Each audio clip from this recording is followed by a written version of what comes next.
how do we get it done? I'm flexible. I'm convinced we can find common ground, that old options and new approaches can and should be put on the table. But because I want to help people and not hurt families, I will not raise taxes on people. There are other ways to achieve our goals. Now, last year, many of you proposed expanding gaming in Illinois as a way to invest in our infrastructure. I was, in the spirit of compromise, open to that idea. But after months of haggling, pretending, poison pills, and no results, let me suggest another way. I'm proposing a multifaceted approach that centers around private investment in the lottery. It's a fiscally sound idea, and if linked to a capital bill, it's an idea that I believe could easily pass. It would preserve current education funding, and the proceeds from the lottery, along with other funding mechanisms, will allow us to fund a $25 billion capital bill. This proposal is the same size and the same scope as the state Senate passed last September with bipartisan support.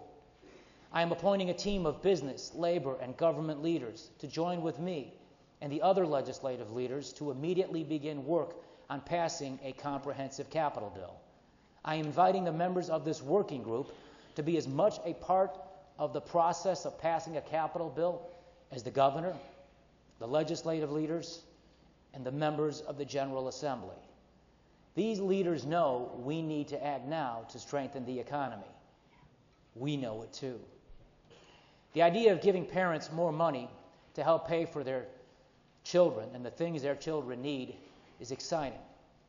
The idea of cutting taxes on businesses that already are paying more than their fair share is good policy.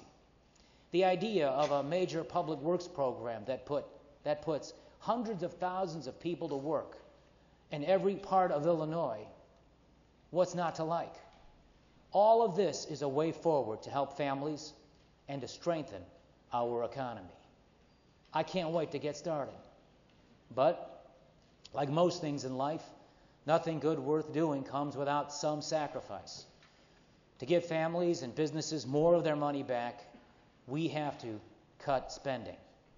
These spending cuts will allow us to cut taxes and get the economy moving. The sacrifice I'm suggesting is a 3% spending cut across the board in areas outside of health care, education, and public safety. I'm also proposing that we cut more pork, consolidate more administrative functions, and close unnecessary and wasteful facilities. By cutting spending and eliminating pork, we can afford to give the people more of their money back and afford to cut taxes on business.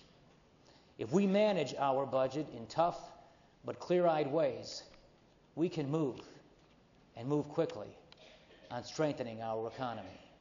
And by strengthening our economy, we also strengthen our state budget. There are, of course, other important priorities of government. We will continue to fund and support our state police. We will continue to provide critical social services to protect children, seniors, and help families in need. We will fund our schools and continue to work for higher standards and accountability. And without question, we will continue on our important mission to provide affordable, quality health care for all. To my fellow Democrats, who the people have entrusted to run state government, we need to make good on our campaign promises to pass legislation that provides access to health care to all of the citizens of Illinois.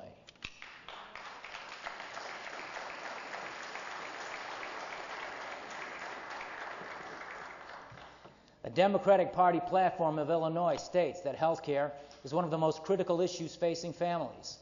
Senator Obama is running for president on the platform of providing health care to all Americans.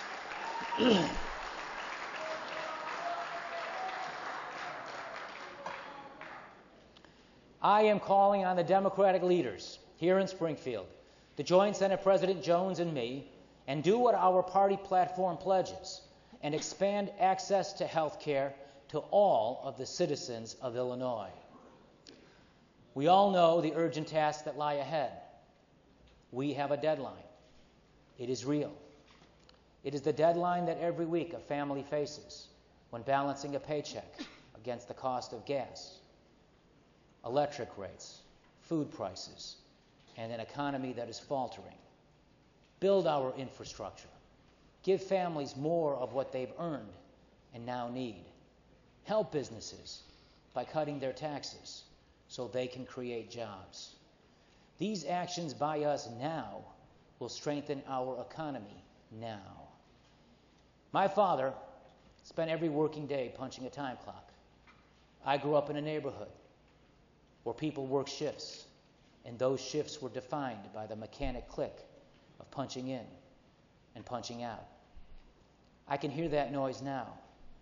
I can smell those factories. I can see the worn and calloused hands of those people holding those time cards. I know their work ethic. I know their dreams. I know their worries and the hopes and aspirations they have for their children. There is a clock here in this chamber. It is our time clock. It is our time to get to work. The economy needs our attention. Time marches on, and unless we act, a recession will deepen, and real hurt will spread, and real people will pay the price. It is time to strengthen our economy. It is time to get to work. Thank you very much.